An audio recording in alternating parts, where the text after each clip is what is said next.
हम गरीबों पर गुजरती रात भी देखा करो, सड़क पर चल रहे हो काफिलों से कभी फुटपाथ भी देखा करो। देश नहीं चलता सिर्फ विदेशी दौरों से, आकर हमारे पास बैठकर हिंदुस्तान भी देखा करो। ये इतनी निर्दयी सरकार है, इसको किसी के मरने से, इसको किसी के जीने से कोई फर्क ही नहीं पड़ता।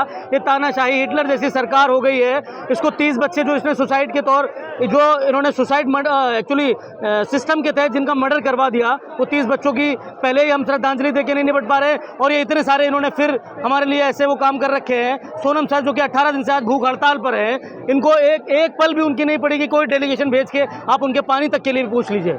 ये बहुत निर्दयी सरकार है। असल में क्या है, लाज शर्म सब बेच खाई, ये है भाजपाई। तो इनके लिए मेरा नारा है, लाज शर्म सब बेच खाई, इनका नाम है भाजपाई। लेकिन तरह तरह के बयान दे रहे हैं कि ये लोग टुकड़े गैंग है, दहशतगर्द हैं, वायरस हैं, इस तरह की बयानबाजी हो रही है। देखिए क्या होता है ना, कभी कभी जब पानी गिलास से ज़्यादा उबलता है तो बर्दाश्त नहीं होता। तो अभी क्या है, जो 19 दिन से इनको ये लग रहा था कि ये प्रोटेस्ट, इनको ये लग रहा था ये प्रोटेस्ट 1-2 दिन का है, लोग फोटोबाजी करेंगे और आएंगे और अपना यहाँ पर कैमरा चमकाएंगे और चले जाएंगे। लेकिन ये एक्चुअल ये प्रोटेस्ट वैसा नहीं है। ये हमारे शिक्षा के अधिकारों के लिए प्रोटेस्ट है, हमारे भाइयों बहनों के भविष्य का प्रोटेस्ट है। क्योंकि ये पिछली सरकारों ने भी करके दिखाया है। अगर वो सिस्टम को सुधारने के लिए अगर कहीं जरूरत पड़ती है तो वो एक वहाँ पर अकाउंटेबिलिटी होती है। लेकिन इस सरकार में अकाउंटेबिलिटी नाम की कोई चीज़ ही नहीं है। ये तो तानाशाही पर उतर आए हैं, ये तो गूंगे और बहरे हो गए हैं। कुंभकर्णी रूप इन्होंने अपना लिया है, जो कि बिल्कुल जागने के लिए तैयार ही नहीं है। धर्मेंद्र प्रधान के इस्तीफे की बात कर रहे हैं, अगर इस्तीफा हो भी जाएगा तो क्या सिस्टम सुधर जाएगा? मेन पावर मोदी जी के हाथ में है, तो उनको जो है, मैं धर्मेंद्र प्रधान के इस्तीफे की बात ही नहीं कर रहा, मैं बात कर रहा हूँ सिस्टम की। मैं बोल रहा हूँ धर्मेंद्र प्रधान जैसे 10 और लोग आ जाएंगे, हमें धर्मेंद्र प्रधान का इस्तीफा नहीं चाहिए। हम चाहते हैं सिस्टम में सुधार हो। ये जो पेपर लीक जैसी जो व्यवस्था जो आपने बना रखी है, जो अपने फायदे के लिए जो बना रखी है, जिससे आपके व्यापार चल रहे हैं, आपके जो खास लोग हैं, जो अंबानी और अडानी जैसे लोगों के लिए आपने जो खेल रच रखा है, या आप उसके लिए हमारी अकाउंटेबिलिटी का कौन वो देगा? इसका जिम्मेदार कौन होगा? ये 30 बच्चों के जो माँ बापों को जवाब कौन देगा? और आगे आने वाले टाइम में अगर ऊपर वाले ने चाहा कि पहली बात तो सिस्टम सुधर जाएगा, और खुदा न खास्ता कोई और हादसा हो जाता है तो इसकी अकाउंटेबिलिटी कौन लेगा?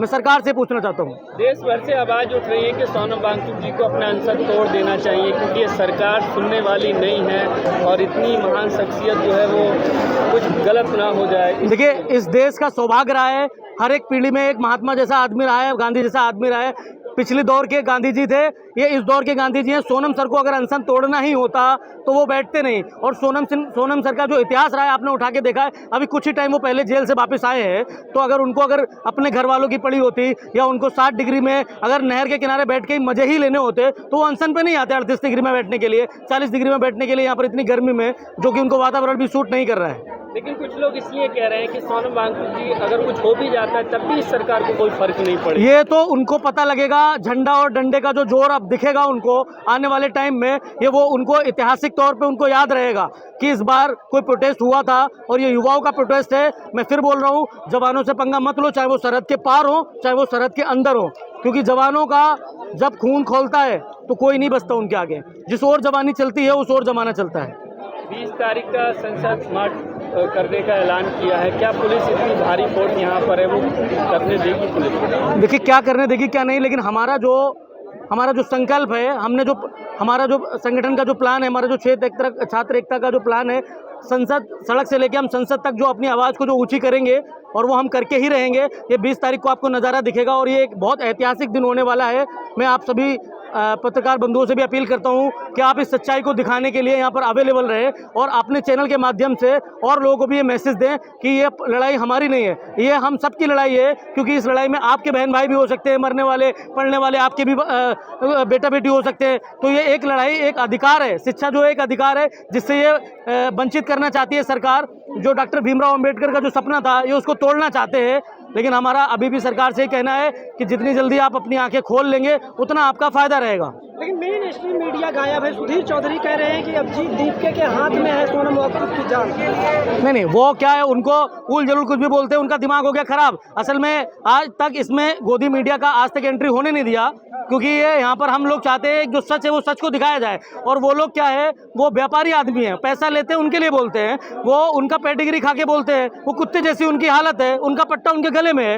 तो इसलिए उन जैसी मीडिया की यहाँ जरूरत है ही नहीं। वो कुछ भी बोलते रहे, उसको आप देश सुनने को तैयार ही नहीं है। पूरा देश जानता है कि गोदी मीडिया किस तरीके का जहर फैला रही है, किस तरीके का विरोध वहाँ पर उन्होंने उनके थ्रू यहाँ पर प्रोटेस्ट में उनका हो रहा है, इसलिए वो नहीं आ रहे। नहीं तो इतने बड़े बड़े वो चैनल हैं, क्या आप समझ सकते हैं वो क्या यहाँ पर क्यों उनकी एंट्री नहीं है, इसीलिए नहीं है। देश भर से अपील कर रहे हैं कि देश भर से लोग आए, लेकिन देखिए जगह बहुत कम है, बैरिकेडिंग है, वाटर कैनन है, पूरी सुविधा है, कैसे निकलेंगे बाहर? सब काम हो जाएगा, ये 20 तारीख को आपको पता लगेगा। देखिए जब जुनून और जिद पर जब आदमी आ जाता है तो कुछ भी ऐसा नहीं है कि जो इम्पॉसिबल हो। और जितने भी कैनल हो, मैं तो कह रहा हूँ ये अब इन्होंने कैनल बहुत कम मंगाए, इसके डबल कर दो, तिबल कर दो, लेकिन आप उस दिन हमको रोक नहीं पाओगे।